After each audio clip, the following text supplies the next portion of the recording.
বৃন্দাবনের সংস্কৃতিতে হোলি মানে রাধা কৃষ্ণের লীলা অনুসঙ্গ, আর শ্রী চৈতন্যের গানের সুরে সেই লীলারস ছড়িয়েছে বাংলাতে।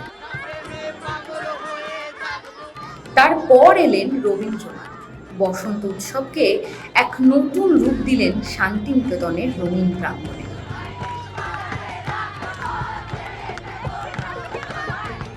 কিন্তু এসবের বাইরেও বসন্ত ছিল বহু যুগ আগে থেকে, পুরাণের পাতায় কিংবা প্রাচীন কোনো কবির কলমে।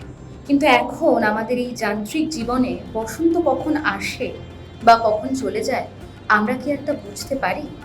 অফিসের ছুটির ক্যালেন্ডারে দাগ দেখে হয়তো মনে পড়ে, আরে আজকে তো দোল পূর্ণিমা।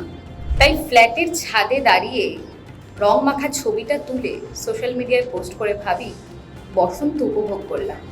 সময়ের স্রোতে হারিয়ে যেতে থাকা বসন্ত হয়তো একদিন শুধু একটি শব্দ হয়ে থেকে যাবে, হয়তো কোনো ডিজিটাল অভিধানে খুঁজবে ভবিষ্যৎ প্রজন্ম, হয়তো কোনো এক ক্লান্ত সন্ধ্যায় অদৃশ্য স্ক্রিনের উপর আঙুল চালিয়ে কেউ খুঁজবে বসন্তের আসল রূপ।